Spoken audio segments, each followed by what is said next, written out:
As our viewers shamble towards us like the hordes of undead in our movies we're going to talk about this week, welcome to Cadaver Dogs, Dawn of the Dead. I'm your host, Rob Basercha, and joining me are David B. Jacobs and Devin Shepard. What's up, guys? I am sick today, so this is going to be a fun one. Are you infected? I do not have the COVID. I'm pretty sure it's a cold. Is it a zombie cold? Oh, man. I didn't even think about that. Am I gonna turn, tomorrow? You guys are just, I'm gonna Zoom with you guys, and you're gonna see me, turn blue. I want to be a Romero zombie, I think. Yeah, maybe. I am going to PA tomorrow, and I hear there's zombie deer there, so, if I come back with looking a little green, you guys might want to keep your distance. Where are you going in PA? You go to Pittsburgh. Check out the mall. Is the mall in Pittsburgh? That would explain a lot. Speaking of malls and the shambling undead, Devin, why don't you tell us what our first film is? All right, our first movie is the classic Dawn of the Dead, 1978, directed and written by George A. Romero. A zombie apocalypse has ravaged the earth and left humans to go mad while asking the question, what do we do? Fran, Peter, Steven, and Roger lock themselves in a mall in order to escape the murderous zombies outside. In the mall, they find everything they need to live, and they create a seemingly happy home. In time, it's revealed Fran is pregnant and Roger is bitten, which is when the characters learn that survival is not just about surviving and death is coming from them no matter what. Wow, that sounds dark when you put it that way. It's a dark fucking film, man. Going through the commentary and, looking at the socio-political commentary of this movie, you're like, oh, fuck, the 70s were a dark time. Which, let's just get out of the way, because everyone who talks about this movie knows it's about consumerism. The zombies are these raving consumers who are drawn to the mall. Okay, but it's not just about consumerism, and that's something I very much want to talk about today. I feel like in researching, everyone's like, Dawn of the Dead, the ultimate consumerist movie, and I'm like, but there's so much more. There's so much more. Yeah, I think actually Romero even said that he didn't think it was explicitly about consumerism, which is kind of Which is bullshit. Well, no. I mean, it's not only about consumerism. Taking any movie and boiling it down to a single talking point is going to do it an injustice. Right. But I want to know, yes, did you guys think this movie was funny? Because it is a satire. I don't think it is quite a parody, but I think at times it almost parodies the zombie genre. And I laughed a lot of times. I wouldn't say it's not funny at all. They're mild humor. It's comedic to watch the zombies shambling around the mall. They're the zombies and they're just shambling around the mall. It's a comedic image. I like them on the escalator, fumbling over each other and whatnot. I don't laugh when I watch the movie. It doesn't make me laugh out loud at, I don't think, any point. Really. Mm-hmm. Zombies getting pied in the face, the drunk news commentary. That's my favorite part. The zombie that got pied in the face was one of my professors in college, by the way. No way. That's crazy. Wow. Mark Milhone. Wow. That's awesome. Shut up. All I could think about while watching this movie, I'm like, wow, there's so many extras. Where are they all today? And are they still telling everybody that they were a zombie in this movie? He did. He stood up in front of the whole class and said, yeah, I was the guy who gets pied in the face. Wow. Well, they only got paid $20 a day to be extras. Yeah. Well, because this movie, despite it looks pretty good, and I think it holds up well over time, aside from maybe some of the sound design, but it's a very, very low-budget movie with a very small crew. And all the zombies are basically friends and family, and they got a T-shirt that said Dawn of the Dead and a lunchbox of Dawn and the Dead. You can so tell that that's a vibe. It really much seems like, you and your group of high school friends picked up a camera and said, hey, let's make a movie, dude. Let's do it. Let's just go to the mall and shoot something. And that's kind of what they did, because this was like a big new mall that had just opened up that gave Romero kind of this idea. And the mall wouldn't let them go in and shoot there all the time. So they only had 3 or 4 hours a day to shoot. So basically, they'd run in there really quick early in the morning, switch out a lot of the lights for fluorescent, so it just looks a little nicer, and then just start run gunning and shooting, which is crazy to me. I mean, I suppose there had to be times when they were shooting at night where the mall was just you can stay a little longer for the biker scene at the end, because there's no way they shot that in 3 or 4 hours.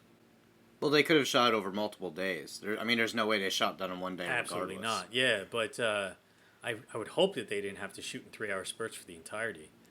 Maybe they could do makeup while the mall was still open or something, just prep. Yeah, there's probably a lot of prep beforehand. Yeah. And maybe was the alcove that they live in, was that part of the mall, or was that like a set somewhere else? It was a set somewhere else, and I mean, part of the reason too, they left all the Christmas decorations and stuff up so that they wouldn't, take up the time that they didn't have. Mm-hmm. So the art was already set up, and I know they shot this over like 3 months or something, which is crazy. Mm-hmm.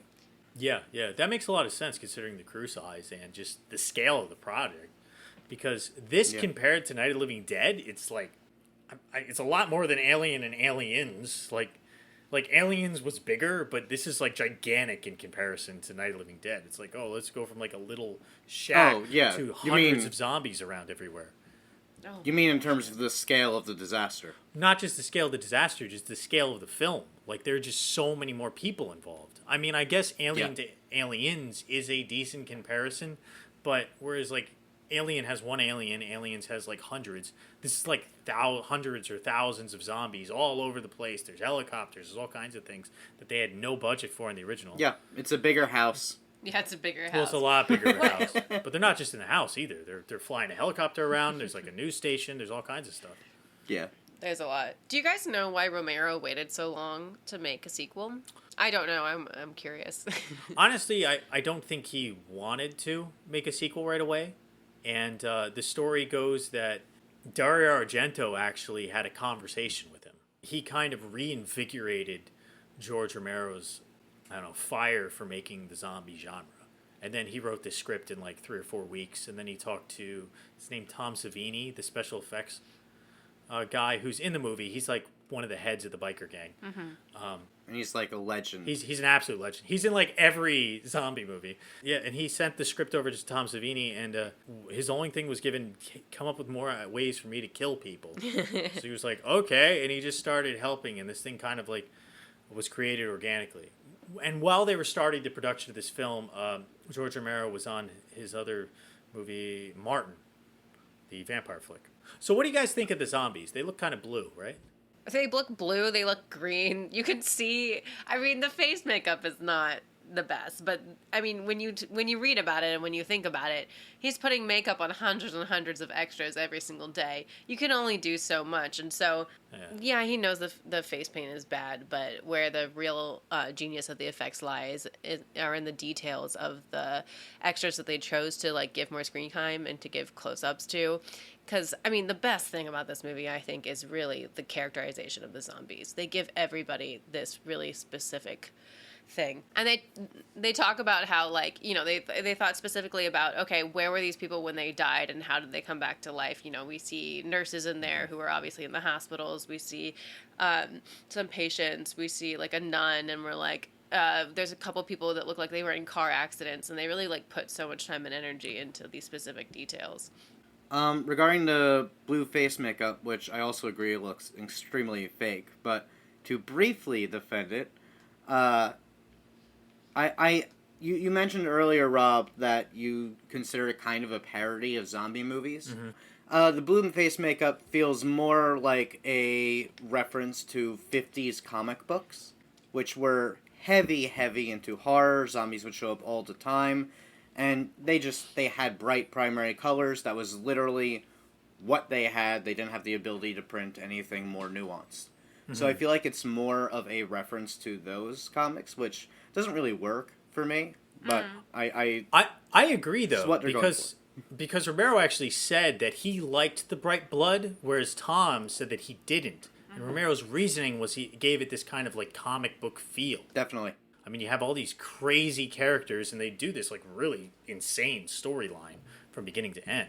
What do you guys think of the beginning of the movie?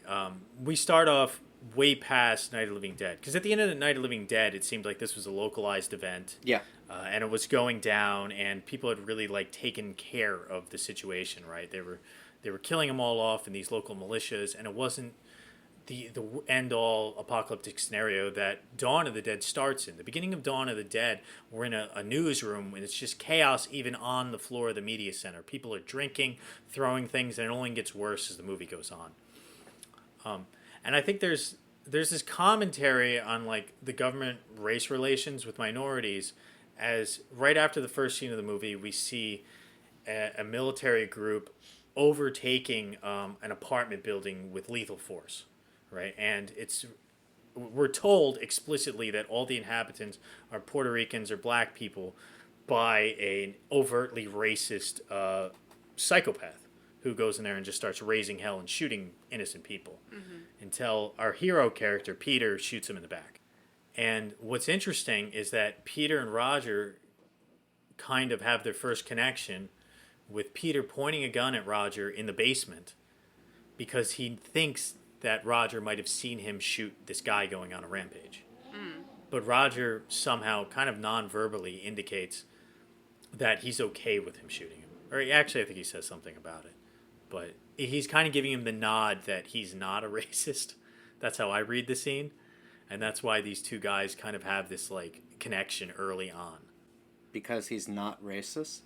Well, not only that he's not racist, yeah, but he's against this like kind of homicidal mania of this other guy, and he's willing to like put the brotherhood of the military or whatever behind morality. So it's a little bit more than just I'm not racist. I have a moral compass, and I'm willing to kind of defend it, and I defend you for doing this heroic deed. I think their connection goes deeper than that. I think that they're kind of brothers in arms. They're both SWAT team members. They're both cops, and they have similar attitudes toward life. I agree with that, but I'm just saying their initial connection is based on this point. Right, it's proving that they have those same values, right? That you were saying. Right. Yeah, and then afterwards is when Peter goes in and like executes like 15 zombies. I'd be interested to hear the perspective of someone who is not white on this aspect, because I don't know if the movie actually handles its racial relations all that well. It feels a little one-dimensional to me. But I'm a white dude. I'd be curious to hear a different perspective on that, and if it actually does itself justice, or if it's a very 70s white writer trying to do well and being well-intentioned but kind of missing the mark, or if it's actually just, I don't know. It's messy, because race relations it's definitely a topic in this film. I think they bring it up multiple times. I mean, outside of what you guys were talking about, when the motorcycle gang comes into the mall, you know, half of them are wearing sombreros and, like, Mexican clothing. And you're like, obviously you're saying something here, and obviously you're bringing race relations into this movie, but I'm not really sure what it is you're trying to say or why you're doing it. So, like, I don't think that what you're saying, David, like, I agree. I don't think it does it well. I don't know what it's doing, though, so I can't really comment on if it's doing it well or not. Even with Peter, they have a moment where Fran asks, he's talking about his brothers back home, and Fran's like, oh, do you mean your street brothers or your real brothers? Oh, which my is gosh. like, that. It's very, very outdated in that moment. And then his response is like, oh, it's a bit of both. I have these two brothers. One's in jail and the other's a pro baseball player. I'm like, cool, mark that stereotype, mark that stereotype. Well, yeah, no, it's interesting. It's saying, like, well, these are the only things that, like, black people have the opportunity to do at that time. Be a cop, be a player, be a criminal.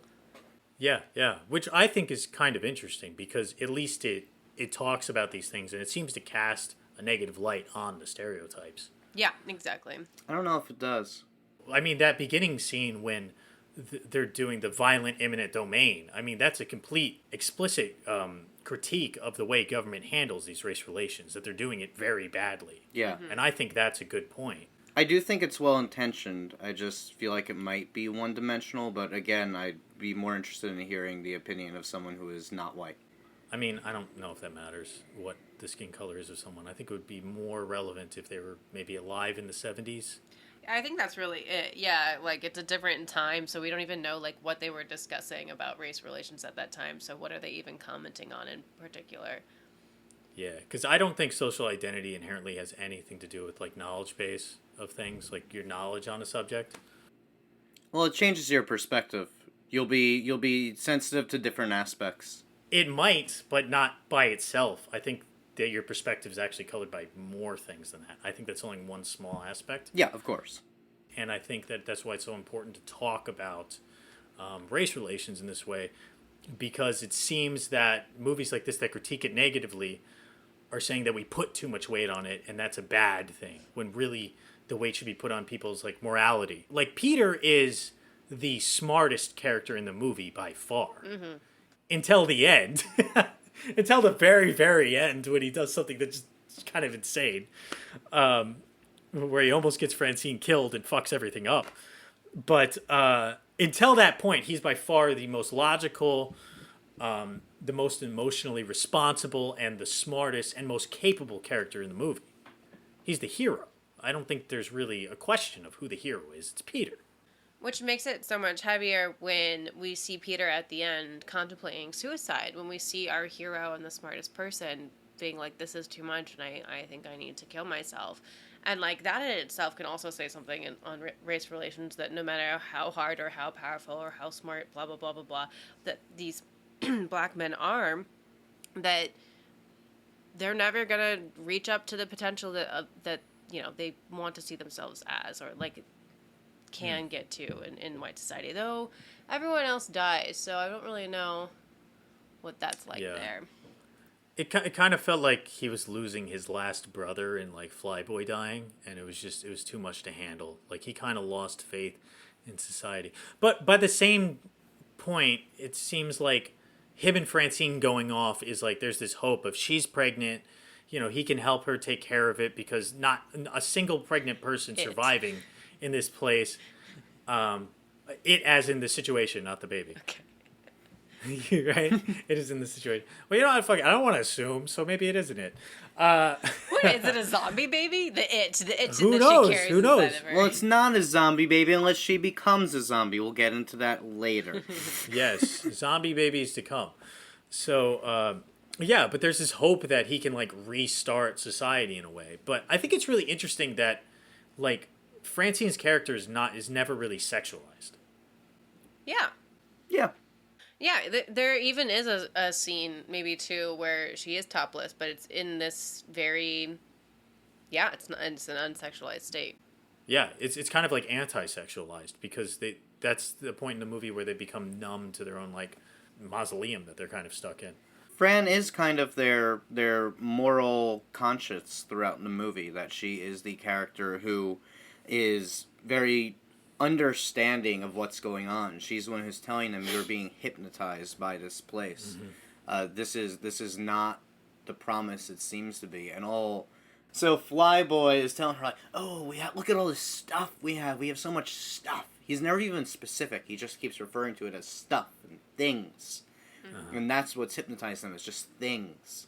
When he proposes to her, he gives her these 2 rings that he obviously lifted off some shop across the mall. And she's just like, it wouldn't be real. Like, it's just more things is all that he's giving her. Yeah, and it's so cool that you see them, like, really dive into the shopping element where they do, you know, they get all these things rather than money and value. Well, some value. But then when the motorcycle gang comes, they just come and they steal all the money and they steal all the jewels.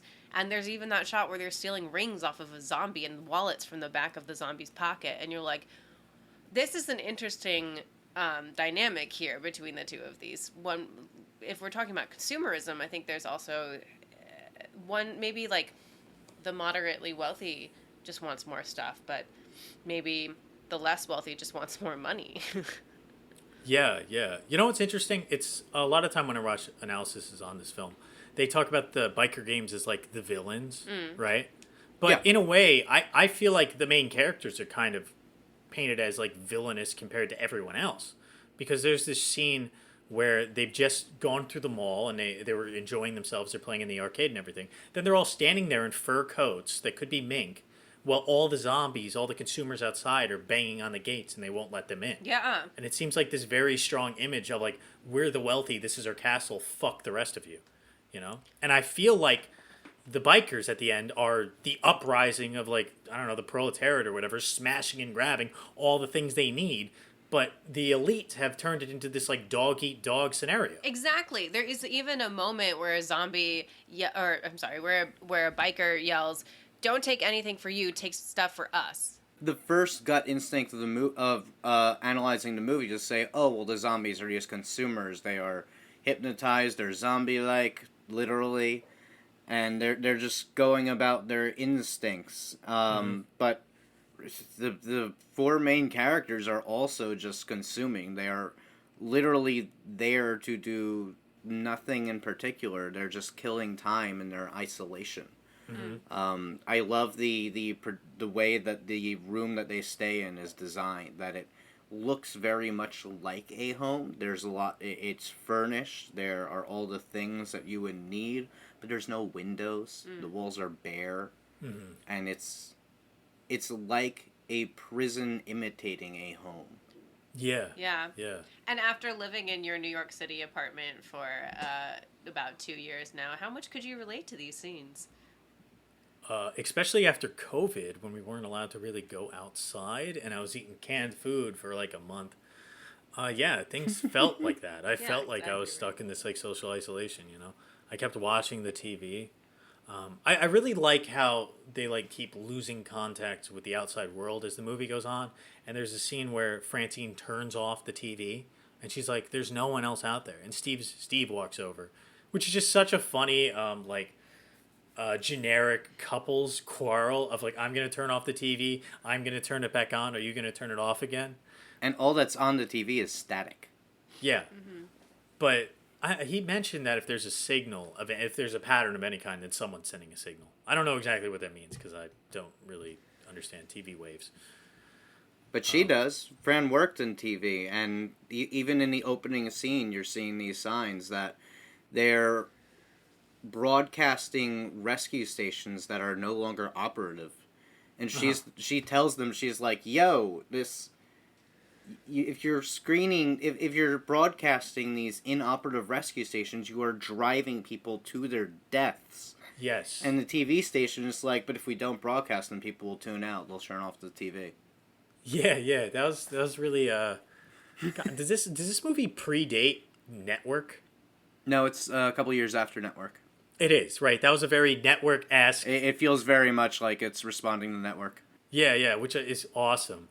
Network is a fantastic movie, and it's not horror, but you should all watch it. Yeah, it is a great movie. It should be horror, but it's not horror. It feels pretty horrific to me, considering how prophetic it was. God. Yeah, it's more relevant now than when it came out. Oh my god, I love Network. Yeah, I know. I hear people watch it now and they don't understand, because they're like, that's just what the news is. Like, this changes.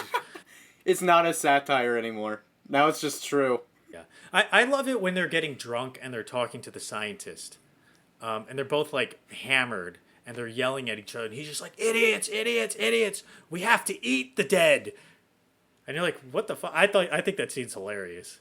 He was saying you have to feed the dead, not eat No, them. he says we should eat them. No, he said we should feed them.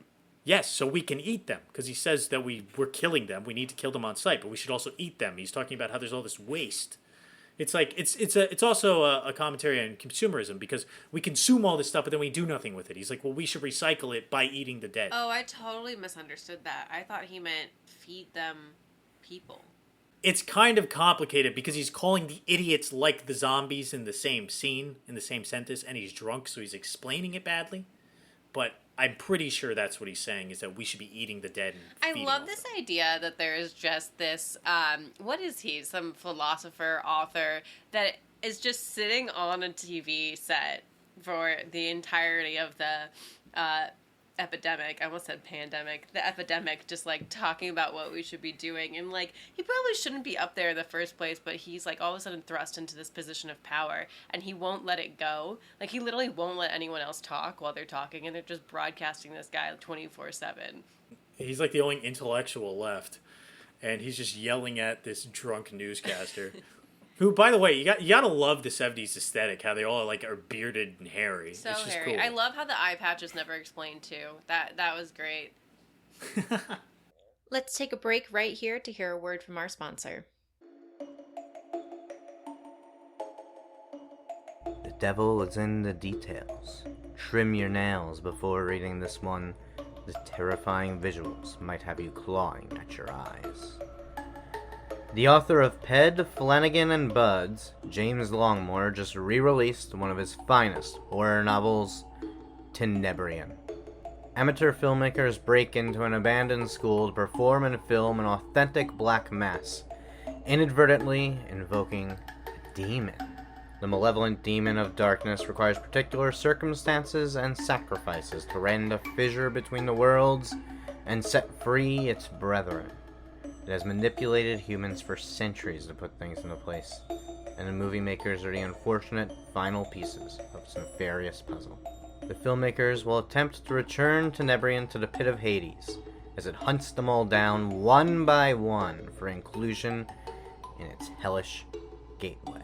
You can find the novel on Amazon or check for a link in the description of this episode. Now, back to the show.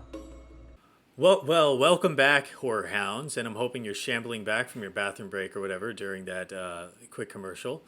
And here to introduce our second film is David B. Jacobs. 26 years later, a new dawn broke. This time from the vision of legendary director Zack Snyder. In his debut feature, no less. Starring Sarah Polley and Ving Rhames, we once again follow a squad of survivors staving off the zombie apocalypse from the safe haven of a shopping mall. This time with a friendly neighborhood gun store owner, an undead newborn, a dog named Chips, plus guns, and more guns. This is the 2004 remake of Dawn of the Dead. Sick. So a lot of people consider this Zack Snyder's best movie, and I might be among them. Yeah, that's why I was laughing. It's a low bar. It's a low bar. Yeah. But for anyone who hasn't, it's definitely better than his newest movie. I don't even think there's a slight argument to be made. Oh, definitely not. I mean, Army of the Dead is still probably like his second best movie, but again, it's a low bar. I think Army of the Dead is one of the worst movies ever. It's beyond awful. There's a zombie tiger, so... The cold open of the movie, I think, might be the best part. Yeah. When it starts off really low-key, just like kind of mundane, her in this hospital setting, and then her idea of a fun, was it Friday night? Of a fun, like, weeknight is going on a date night with her husband, which basically means they just drink a beer, have sex in the shower, and then go to bed. I don't think she thought that was fun. I think she was fucking worn out from being overworked during the day. She fucking rolled her eyes and said, I'm still here and I'm doing fucking overtime. And the fucking male doctor won't give her any attention. And she's like, why? Yeah, no, that's awful. I'm just saying her idea of a fun date night is that after this awful shift, but I don't think that's what she wants is fun, though. I don't think that's what she wants. I think because she's late. It's obvious. Okay. She's literally talking about how she's going to be working again on Sunday so they can maybe get a 3-day weekend later in the month. So they were talking about with Michael later on, and I love this scene so much, and he's like, I could never keep a job. I was never good at a job. Like, I had just a whole bunch of shitty jobs. I was a shitty husband. And basically talking about how he, like, was not happy with his life. And I don't think anyone there was really happy with their lives. I mean, you brought up all the reasons. It seems like Sarah Polley's character was living kind of a mundane life where she was overworked. Andre, he was really unhappy with his previous life and saw, at least his baby as a new way of living. And I guess you could say the apocalypse as a new way of living. And, like, everyone kind of was just a shitty person. Andre is totally the best character, and I wish that he was, like, the A-plot of the movie. Because he has depth, man. He's like, I was a criminal, I would steal stuff, but all that I really want right now is just be a good husband and dad. And then he wants it so badly that when his wife is infected with a zombie virus, he's still like, he just ties her to the bed and keeps her there as a zombie until his child will be born. And, like, just goes into this full state of delusion where he doesn't even understand that his child is a zombie. He becomes a villain. Yes.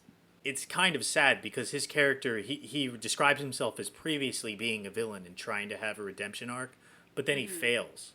And I think a lot of this movie wants to say, although I don't think it knows it wants to say this, we'll get into that, is that in times of crisis, we can't just go about our own previous ideas and our egoistic desires. We have to kind of pull together as a group, and that's what's going to save us. It seems like the only time people really die is when they're trying to do things for themselves, and there's a lot of instances of this. There's the instance when the priest in the beginning is telling Anna to back up and points a gun at her. He immediately gets hit by a car. There's the next instance when some guy tries to steal her car. He is presumably killed off after that. And then there's a whole problem with Andre, and then there's the ending with, I think his name's Steve. It's the guy who's just, it's Steve. It's the guy who's just a total jackass. He tries to run off at the end in the truck to get his boat, which I don't fucking know why. Okay, but on the flip side of that, you have in the beginning of the movie, Anna's husband, I think his name was Lewis, runs up to help the neighbor girl and gets bitten because he's trying to help someone else. You have Sarah Polley is chased by a neighbor who's like, help me, let me in. She ignores this person and is rewarded with continued life for ignoring someone who needed help. You have, they try to feed the gun store owner, Andy, and that gets a bunch of people killed. That doesn't work out. It even gets Andy killed. No. That's not what gets him killed. Yes, it is. It gets him killed when the girl goes there to get the dog. No, when the dog goes there. Because the dog is the one who opens up the door. No. Because they had to go there anyway. No, Rob, you're wrong.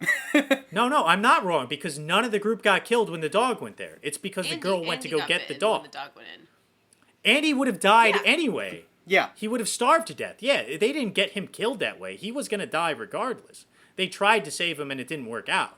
And then this girl is thinking of her dog and not herself, and therefore she gets more people killed. No, she's not thinking of... She's only thinking of herself to save a fucking dog instead of the entire group of people. And then the rest of the group is interested in saving her instead of leaving her alone because she's probably already dead, and that gets more people killed. It's everyone trying to save each other that winds up getting people killed. No, because when they all try to do things on their own for their own purposes, it's what causes these issues. It's when they pull together as a group and they try to create a society rather than running away from their problems that things work out well. See, had they just stayed in the mall, they would have been fine. Which I think is a giant... Works out well. No, it would have been... It's a giant plot hole in the movie because first off, you can see the zombies in the movie rotting. And for some reason, none of the characters comment on this. But if you watch it behind the scenes, the entire crew knew this. Zack Snyder talks about it. They purposely had the zombies rotting. So if they just waited it out, the zombies would have just rotted away. And it's obvious. Like, you can watch it. They're rotting. What's going to happen? They're not going to starve to death, but they're going to turn to skeletons and fall apart. That's such an interesting moment. Well, I didn't notice it either because we never spend any time on the fucking zombies. The zombies are like... Yeah. We don't get enough of them. We really don't. And even Romero's talked about that Romero thought it was dehumanizing to the zombies that Snyder never stayed on them. He only would show them in quick glimpses and that others them. We've talked about othering before in our first episode, and I think that it's very relevant here as well. That's definitely true, and that's why a lot of people view this movie as a right-wing movie, and the zombies as kind of like foreigners coming in and infecting the U.S. Yeah. And the U.S., we have to protect ourselves for our own American values and with our guns. And this is, at first I was like, no way, like this movie's too dumb to have a political angle. But then I was like, wait a minute, I like this movie, a lot actually, but it is kind of like a dumb, fun movie. But the only immigrant in the group is the Russian girl, who you think is an immigrant because she has an accent and whatever. Can we even know? We don't know because a lot of the characters don't get enough characterization. The little bit they get is usually interesting, I think. But she's infected and she infects the group. Like, you let one of the immigrants in, oh, now you're having a problem. Wait, what do you mean she infects the group? Well, she's an infection in the group and they have to kill her off. Like, she's a liability, right? Oh, and then, like, the refugees, they rescue the refugees and they're infected as well. And they're all liabilities. Yep. Yep. Yeah. Again, this is what the movie is saying, not what we believe. Yeah. But that's just an argument of what the movie is saying. I'm not sure I buy it, but I could see how you can view it, though. Well, it's very sloppy because I legitimately don't think Zack Snyder intended this at all. Because Snyder's often been accused of, like, progressing right-wing politics and libertarianism in his movies. He has commented on this, saying that he is not these things himself. He is a strict Democrat. He endorsed Joe Biden, blah, blah, blah. Regardless, I think he tries to make his movies apolitical, and I don't believe that's possible. Yeah. When you try to make a movie that's apolitical, you wind up really just endorsing the status quo. And this movie goes even farther with that because it glorifies the destruction of this other. In a time right after 9/11, when there was all this hate toward immigrants, toward Middle Eastern people, and the movie exemplifies, like, yes, there's this horde. They are banging at the doors, at the wall, at the border. We have to kill them. We can kill them. We can have fun with it. Yeah, I totally agree. And it's hard to make a script or to make a film that's apolitical when you have James Gunn writing the script. James Gunn is notoriously the smartest satirical writer out there. And, like, if I read the script first off, I would, and James Gunn was writing it, like, we would know that he's, you know, pointing fingers at this and making jokes, that this shouldn't just, like, be swept under the rug and just be seen as is. You got to point to it and say, hey, we're making a comment on how ridiculous our country is right now. I mean, CJ's character in the first place, when he's sitting down watching TV in the electronics store, and he's watching the military, like, handle their shit, and now they're handling the zombies, and he turns to them and goes, see, America's doing it. America's gonna be fine. America always saves itself. I love James Gunn. I don't think the script feels like a James Gunn script at all. And I heard somewhere, I'm trying to find how much of it he wrote. I heard somewhere that he left halfway through, so there were uncredited writers on it. I don't know if that's true or not. Probably. I don't have time to find it right It's a Hollywood script. It's probably true. Yeah, you could definitely tell that a lot of the jokes are just kind of absent. Yeah. And there's also an argument that this movie isn't even a horror movie, that it's more of like an action film. I largely agree with that. I think it's an action horror film, but I definitely think there are riveting scenes. In particular, that scene when the girl, I think her name's Susie, bites Anna's husband, I think that scene's actually scary. And I think there are tense scenes that are then kind of ruined with these, like, slow-mo action shots of guns. With Zack Snyder. It's ruined with Zack Snyder. Yeah, but a lot of the politics, I think, are definitely baked into the script as well. I mean, again, literally, you have a gun store owner as, like, a character who has no lines, and he's one of the most interesting characters in the movie.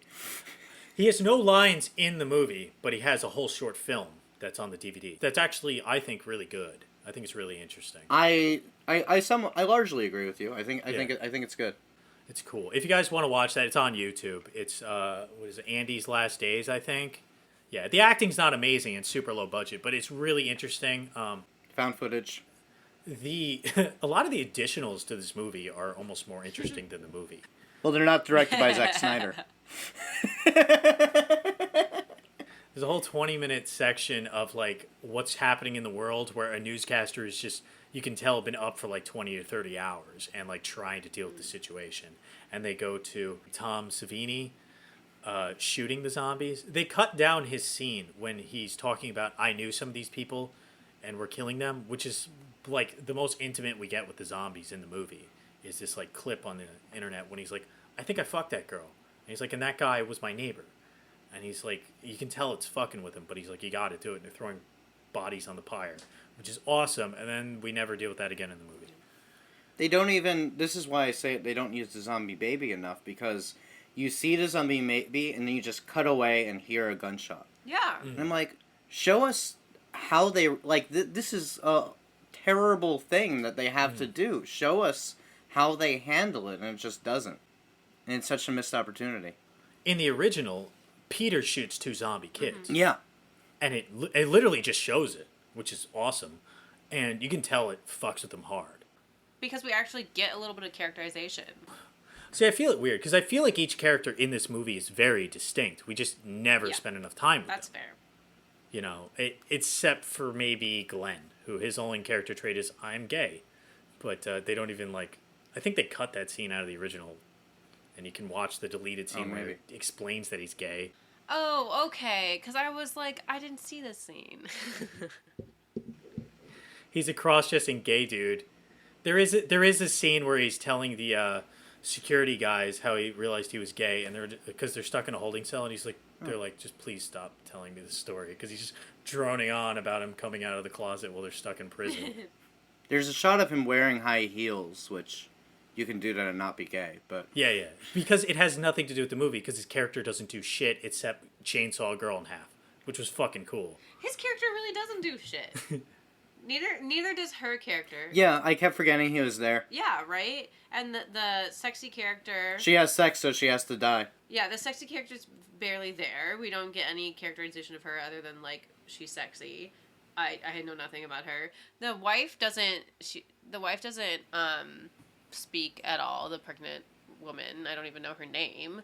Yeah, Luda. and then the young girl in the blue jumpsuit who goes running after the dog, she's what? In her 20s, but she acts like she's fucking 14. Like, I don't understand that. Yeah, I couldn't tell how old she was supposed to be. I thought she was a teenager. Steve mentions she's a teenager. We also, I think we're led to believe that the youngest security guard is also a teenager. Like, this is his first job, or he's a very young adult. Yeah, because he's the one who winds up being her boyfriend later, right? Yes, they start dating. Regardless, the woman in the tracksuit acts like a child, and she's not a child, and she has no other... She's very one-dimensional. I actually don't think it's totally incomprehensible that she runs after Chips, because we are shown that the last person she has in her life is her father, and she's seen everyone else die, presumably. They kill him, and then all she has is this dog, Chips, who she just latches onto as her only thing. Yeah. Which is odd, because she doesn't latch onto her boyfriend at all, but she latches onto the dog, you know? And then she runs out to get the dog. What I think is insane is, how the hell does she know how to drive a fucking truck if she's like That's a good 16? point. They don't even, like, establish that the two are dating until after she does, and they're like, oh, your already dead girlfriend. I'm like, oh, are they dating? Oh, they have their moments. There's so many They characters. do. It's subtle, though. Yeah. Yeah. We don't really spend much time with any of them, except for, like, Anna and Michael. And Ving Rhames and Ty Burrell and that one security guard. The CJ, who played by Michael Kelly, is one of the greatest actors of our time, and I was so excited to see that he was in this movie because I don't remember it at all. CJ. What else is he in? Started getting notoriety from House of Cards, yeah. Also, his character arc is Yeah. his death scene's stupid. His character arc makes sense, right? Because in the beginning, he's acting like such an asshole. Maybe not because he's just an asshole, because he's really scared. Yeah. And that's what I get from it. That he's scared, and he's also kind of a jackass. Because that's why he's like, I'll fucking kill all of you just so I live. Because he's scared. And rightfully so. This shit's scary, right? He's also a little bit rapey, though. He does get sexist with her, but I would argue that's like more of a power move than necessarily a rapey move. But there's also a thing where it's he doesn't want them in at all until she says something. Then he's like, okay, maybe I'll let. They say a lot of degrading things to her, especially. I mean, all the security guards do. It's a boys' club, definitely. And what's the other guy's name? Bart. Bart is like the creepiest. He's also the funniest. And I felt too bad that he got killed by a ninja zombie. I want to talk about the zombies, and I guess this is kind of a good point of like true comparison between the two films. What do you guys think is the Snyder's sprint running zombies or the Shamblers of the Romero era? Do you think it was a good choice to change it this much? Do you like the change? Does it make it cooler? Or do you prefer the old ones? I don't have too much to say about it. Snyder did not invent fast zombies, despite what anyone thinks. Fast zombies have been around since at least Return of the Living Dead. And I don't know why people think Snyder invented them. Fast zombies are scarier because they can actually do something. I think it's the difference of, like, how people argue if this is a horror film or an action film, which I agree with you, Rob. I think it's both. The fast zombies work in Snyder's universe and in, like, this decade because we needed fast zombies. No one was going to think that anything was scary, like you were saying. It needed to, like, hurt you, and it needed to feel threatening, especially because we don't have a lot of really suspenseful moments in this one. But, like, I think the slower zombies are really effective because those films are more suspenseful and because it is more of a psychological film where you are with the characters sitting there wondering, how are we going to die? How is this zombie going to kill me? As you, like, watch the zombie slowly come up and creeping up at you. Like, you have time to think in those films, and that's what makes those films scary. But I think they're two different kinds of creatures, and they both work effectively in their own right. Yeah, I think there's also, like, a sensibility to it, for me, that kind of bothers me with the Snyder movies, in that they don't seem like they're really dead because they just get up and start sprinting like marathon runners. Whereas in the Romero movies, they actually get slower as the movies progress. Because if you remember in the beginning of Night of the Living Dead, they kind of are pretty quick. Like, they move like they've died and they're clumsy. But in the beginning with the I'm coming to get you Barbara thing, that old zombie attacking them in the graveyard is pretty quick. He's smashing the car with a rock and he's doing all kinds of shit. And I understand the mythology of the zombie hadn't been cemented yet. Well, it had been, it was just different. Well, the current Romero zombie hadn't been cemented, right? The voodoo zombie was a thing with White Zombie and with the whole historical, theological aspect of them creating actual voodoo zombies. When they were more of an allegory for slavery back then. Well, they were also semi-based in reality, too, because if you've ever seen The Serpent and the Rainbow, there are claims that there are drugs that can zombify your brain and make you more agreeable, and people kind of used you as a sort of drone. So they're not only allegorical, there is a historical element to it also. But, I think it's like when the elevators open up and Steve walks out of the elevator at the end of Dawn of the Dead and he's moving like he has like strict rigor mortis. I just think that's so creepy. And there's also, they're less mindless in the original than they are in the Snyder version. They use tools, they remember things. In Romero's version, the fear, I don't think zombies are scary in general, to be honest, but except for return zombies. But in Romero's Dawn of the Dead, the fear is less about being attacked by the zombies and more about becoming one. Really? You think so? Yeah. That's what they talk about. But I also, my biggest complaint about Dawn of the Dead remake, aside from us not spending enough time with the zombies, more specifically is that we don't spend enough time watching the zombies eat people. Because I think that's the scariest thing about zombie films. And you mentioned Return to Living Dead. Do you remember the part when the punk rocker chick is talking about she was so scared of old men ripping her clothes off and eating her breasts? Wait, wasn't she saying she was into that? No, she said she has a nightmare about it, then she rips her clothes off and starts dancing, and then the zombies come out and eat her. Because you can tell she's scared about it, but also turns her on. It's like, a paradox, right? Just a little masochism. Yeah. In the Romero movies, we always spend a lot of screen time showing the zombies feast, and it's fucking horrifying. They rip your guts out, they bite your face off, it's disgusting. The zombie movies really actionify it, mainstream it. Like, in the beginning when the girl jumps up, she jumps up like a cat. They even did wire work with it. It's like they've turned into monsters, they're no longer people. I just think it's so scary that, your mother could die, and the next thing all she wants to do is slowly rip your face off and consume it. I can take or leave the feasting. I don't think that's the scary thing about zombies. I mean, if zombies are going to be scary, then for me it's about emphasizing the churning. It's, again, I don't want to talk too much about Return to the Living Dead because it's not what we're covering, although we should definitely cover it at some point.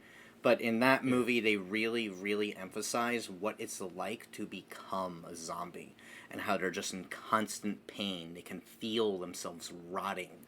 And, that's terrifying. That's like, holy fuck, I do not want that to happen to me. And they cannot die no matter what you do to them. They would love to, but they can't. That's a different type of zombie. That's a different fear, which I think is interesting. But I think, that's more like this guardsman. What's the fear of immortality, and why? How do we deal with that kind of thing? Whereas the horror of the Romero zombie is that it's fucking painful to get ripped apart and consumed by your neighbors, and that's scary. And then presumably at some point midway through the feasting, you're already getting back up. It's just like, that's like a philosophical fear, but then the reality is that this thing's going to eat you and it's going to be miserable. It's got to be worse than being eaten by a lion, because it's like the teeth aren't as strong and everything. But you don't think that they show that enough? I mean, the whole beginning of the Snyder film is people getting eaten and torn apart by zombies. I mean, we don't see it in the close-ups that we do Romero, but look, if you're going to remake Dawn of the Dead, you can't even try to make it compared to what Romero and Savini did in the original, So, might as well just kind of, redesign the creature a little bit. I actually enjoy the redesign, and I think this is the way I want remakes to be. Unless they're for really old, silent film movies, or just movies that have, technical problems where like maybe a shot-for-shot remake would be good. But in general, I prefer you take like the plot or the premise, then you run with it in a different way. I totally agree. Yeah, and have it reflect a little more on the time that you're in. Because, I mean, if the 1978 film was so much of a reflection of what was going on during that time, there's no way that we can recreate it to have the same effect, you know? And so might as well do everything that we've been talking about today and what we're going to be talking about in a little bit, might as well do all that to the remake in order to make it more relative to today's audiences. But I still think a lot of the themes in the original are still relevant today, especially if we talk about maybe like the American Dream. Like, what does that have to say? Romero's Dawn of the Dead, I think people can talk about consumerism all they want, but really that's just an element of this lie of the American dream. That it's about them setting up house in this mall, surrounded by zombies knocking at their door, but they're comfortable.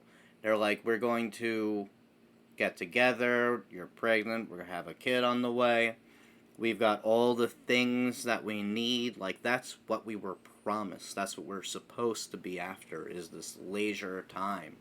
But they're just waiting to die. It's empty. Yeah. At the same time, what did we do during COVID-19? We got on Zoom and we played Risk and Codenames and Among Us. Yeah, for those of you who don't know, like, we're friends in real life, and Yes. we played internet games over COVID to not go insane. And then we would call each other and cry and fight.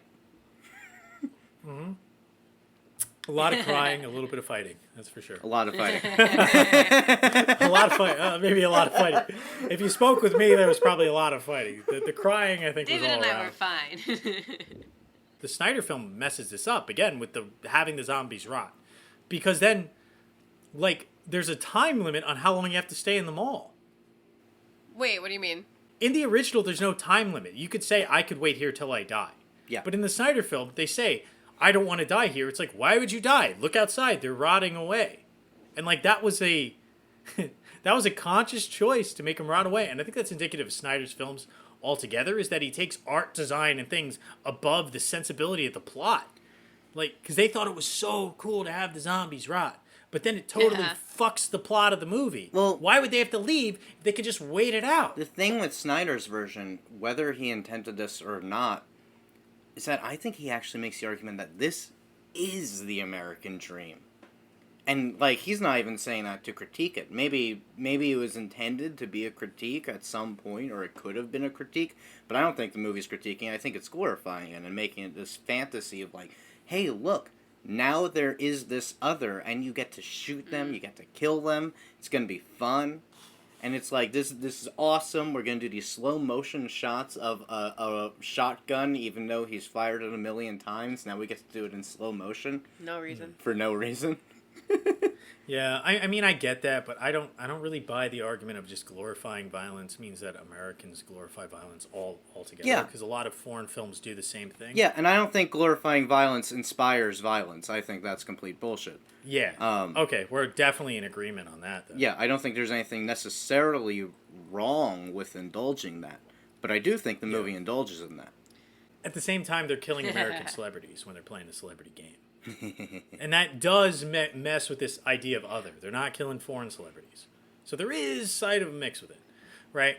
So that's why I think that the movie might do that if you view it in a certain lens, but you have to have pre-recognition of that lens. That's why we're viewing it within the time period that it was made, you know, the post-9/11 scare, and Islamophobia and all those things.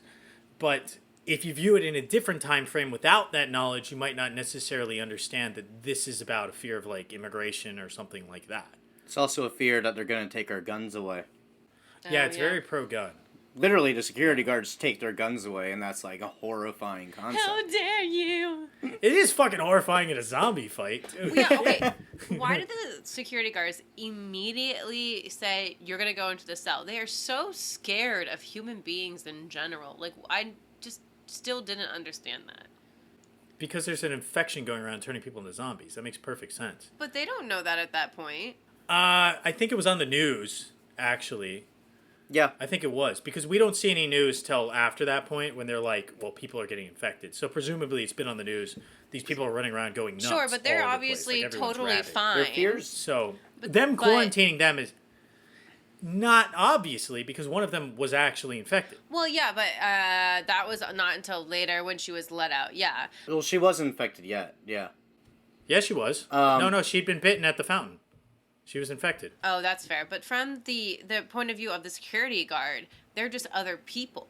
Like, they're just not them. They just don't know who they are, and they're invading their territory. I mean, even the security guards say, this is our mall.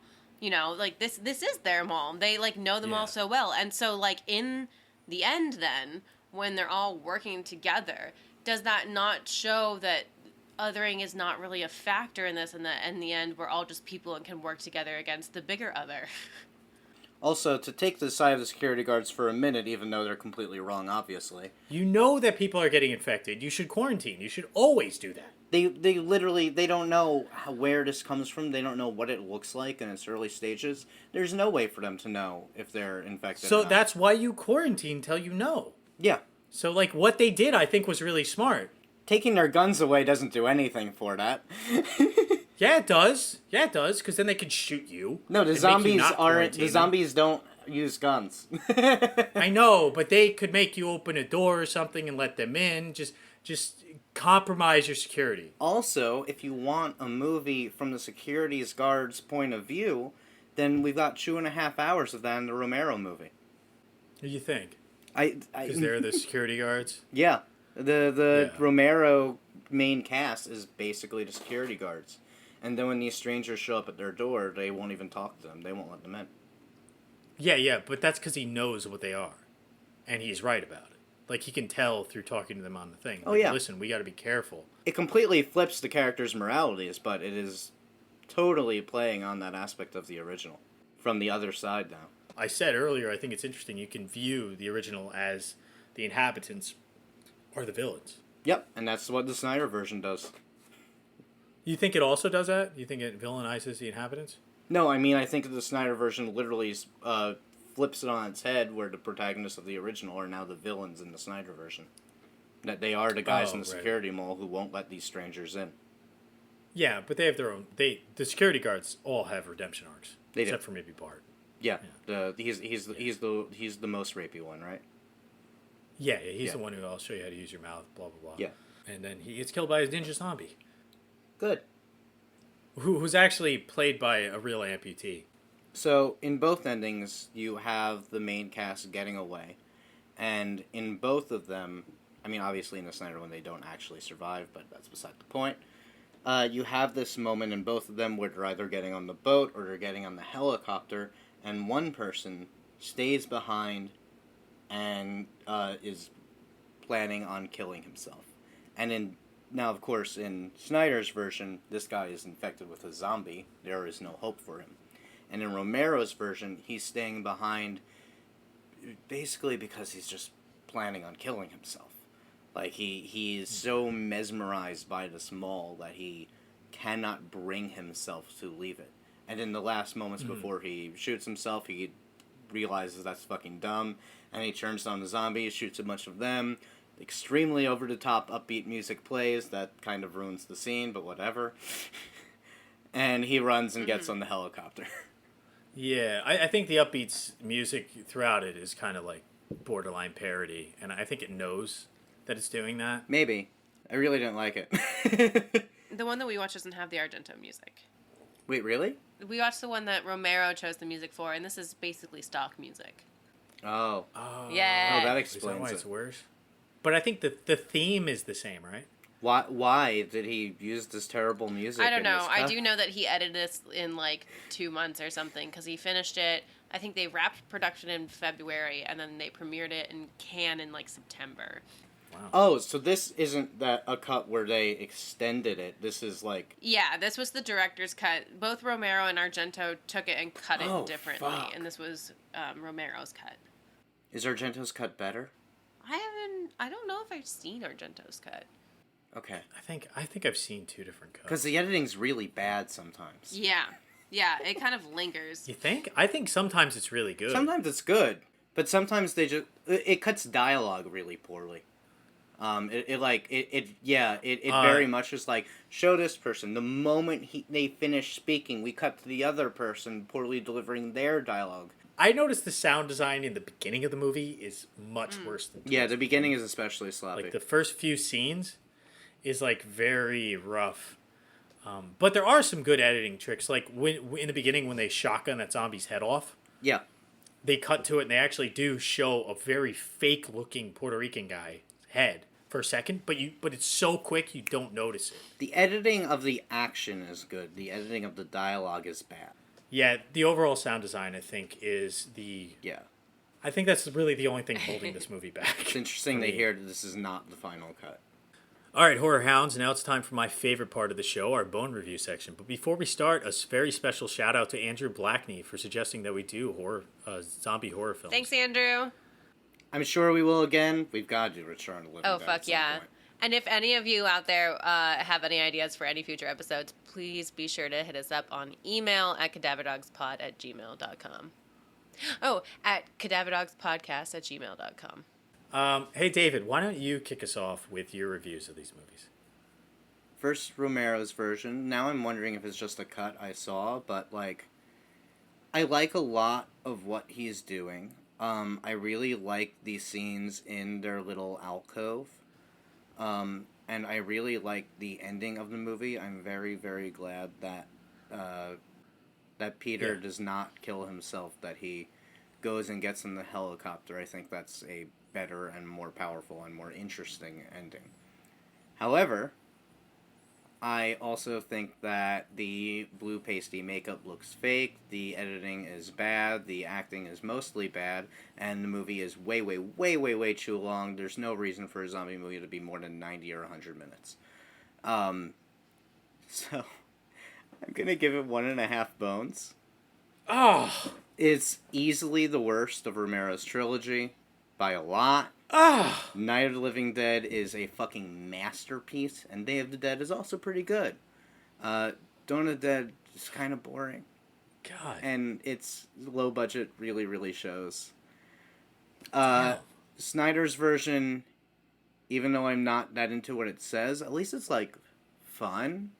It's really stupid, but, like, it's watchable. It's easily Snyder's best movie. I'll give that one 2.5 bones. Wow. I like Snyder's version better than Romero's version. I am sorry to everyone who I have offended, including myself, because I have offended myself. I'm going to offend everyone as Damn. well. And God. The internet's gonna crucify us. I'm Jesus. sorry. I'm so glad David went first because I think I would have like upped my bones a little bit because I was so nervous to disagree with most people. Yeah, it must have been the cut that we've seen, but I do want to give Romero's 2 bones. I agree with David. It was just like it was too long. I got really bored. It was really hard to get through, but I cannot ignore the iconic imagery. I love a lot of what they did. The female character I enjoyed. Peter I really enjoyed. There were so many fun moments and just the details throughout the entire film and it just the passion and the filmmaking in general. I really loved it. I think it shined through a lot. Snyder's Dawn of the Dead, I really enjoyed. I did not enjoy it at the first watch. I enjoyed it this watch. I never got bored. I was really entertained. I was super into it. Yeah, there are fucking issues, but at the end of the day, I was entertained. So I'm gonna give it 3 bones. Wow. Okay, so I mean, obviously my reviews are a lot closer to Devin's, but I did mean to mention this earlier. I feel like the mall aspect is just so much weaker in the Dawn of the Dead, the remake. Because not only are they not real stores, you can kind of tell it's a set. We're not really inside the stores running around. I don't even think there's a scene of them running around a big department store in that movie. It's not about consumerism anymore, is why. It doesn't matter. You're in a mall, show me Macy's. Run around Macy's, go down an escalator. Where the fuck is that in the mall? It doesn't even really feel like we're in a mall. Well, you need to get It's weird. Macy's to approve of you putting them in the movie. It doesn't have to be Macy's, but a Macy's. You know what I mean? Like a fake. Yeah. It's called Stacy's. In Romero's, they have pennies instead of J.C. Penney's. In Snyder's, actually, they have Galen Ross, which is the actor from the original movie, is the name That's of one funny. of the stores. I really liked That's Hallowed true. Grounds as the coffee shop. That's pretty cool. Yeah, but in the Romero's one, it is an actual mall that they're in, and so those are real stores for the most part. So I'm going to start with the remake, and I'm going to give it 2.5 bones. I like the remake a lot. When I was a teenager and I saw it in middle school, it was like my favorite zombie movie. So there's a lot of nostalgia for me, and I think it's really cool. I think the zombies look great for the most part. They act a little too creature-like for me, rather than just like stiff dead people. And there's that giant logical like loophole at the end where they don't realize they're rotting and do something like go on a suicide mission, which they don't have to. So it gets 2.5 bones for me. The remake I love. I love all the cuts. I've seen them all at one point or another. I understand there are some problems with the sound editing in the beginning, but I think overall the editing is not bad because it is a very tense movie. In particular, that scene where Steve puts down his shotgun and has another gun and is shooting at the zombie that he can't find in like the boiler room, and it's like moving around. That seems really tense and like kind of like scary for me, even rewatching it now. And like as a social satire, I think it's a very strong piece that resonates with audiences also today. So I'm going to give it 3.5 bones. I think that there are some problems with the movie, and you can tell it's low budget. And I understand the zombies look blue, but I don't really think they look that bad. And the bites look great. When a zombie bites somebody, it looks like they're taking a piece out of them, and it looks freaking gross. So 3.5 bones for me. I apologize to Andrew Blackney if I have You lost us a listener. But Yeah. Rob is here to redeem our credibility. Well, apparently I'm the only Cadaver Dog who's a diehard zombie film fair. fan, so here you go. Yeah, the internet largely considers the original Dawn of the Dead the best of the Dead zombie films. Which is ridiculous. Because Yeah. Night of the Living Dead is right there. Yeah, but Night of the Living Dead, I feel like it's aged worse. Masterpiece.